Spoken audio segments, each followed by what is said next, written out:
స్వయంభూ భోగి గణపతి పీఠంలో అష్టగణపతుల నగర సంకీర్తనలో భాగంగా బాలగణపతి ఊరేగింపు ఘనంగా జరిగింది.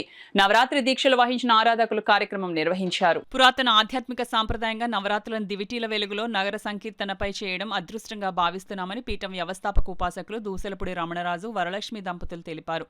సంకష్టహర చతుర్థి సందర్భంగా మాఘమాసం నుండి అలరించిన అష్టగణపతుల ఊరేగింపులో శుక్రవారం నాడు, తరుణ గణపతి శనివారం నాడు, బ్రహ్మ గణపతి ఆదివారం నాడు, ఉచ్చిష్ట గణపతి సోమవారం నాడు, ఊర్ధ్వ గణపతి మంగళవారం నాడు పింగళ గణపతి మూర్తుల నగర సంకీర్తన జరుగుతుందని ఉత్సవ నిర్వాహకులు తెలిపారు. చవితి రోజున 2800 కుటుంబాలు భోగి గణపతిని దర్శించి తీర్థ ప్రసాదాలు పొందారు. 43వ వార్షికంగా సెప్టెంబర్ 6న భారీ అన్నసంతర్పణ నిర్వహిస్తున్నారు.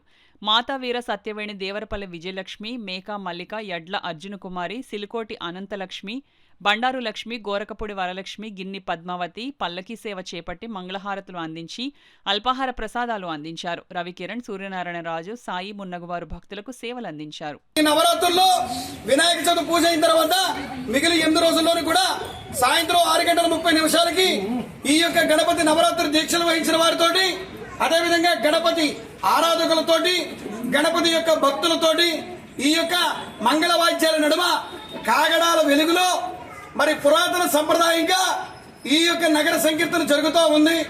ఈ రోజున 2వ రోజు సాయంత్రం వేళ ఈ కార్యక్రమాలు పూర్తయి 3, 4, 5, 6, 7, 8 మరి ఈ రోజుల్లో అన్ని కార్యక్రమాలు కూడా ఈ సంకీర్తనలు పూర్తి చేసుకుని మరి 10వ రోజున శుక్రవారం వచ్చింది కాబట్టి మరి 11వ రోజున శనివారం నాడు 6వ తేదీన ఇక్కడ తెల్లవారుజామున 6 గంటల సమయానికి అష్టగణపతుల ఊరేగింపుతో మెయిన్ రోడ్డు మీదుగా వినాయక సాగర్కి చేరుకుని అక్కడ గణేశ నిమజ్జనం కార్యక్రమాన్ని నిర్వహించుకుని ఇక్కడ 3000 మందికి భారీ అన్న సంతర్పణ కార్యక్రమం నిర్వహించేటువంటి కార్యక్రమం జరుగుతూ ఉంది.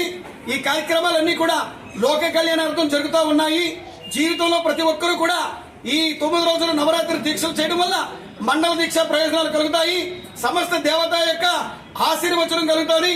కాబట్టి ప్రతి ఒక్కరూ కూడా జీవితంలో ఒక్కసారైనా నవరాత్రి దీక్షలు చేయడానికి ప్రయత్నం చేయండి. లోక కళ్యాణ కారకులు కండి. ఈ కార్యక్రమాల వల్ల మన దేహానికి, మన జన్మలకి, మన ప్రాంతం నుంచి వచ్చినటువంటి సమస్త దరిద్రాలు కూడా పటాపంచలయ్యి లక్ష్మీ గణపతి ఐశ్వర్యం కలుగుతుంది.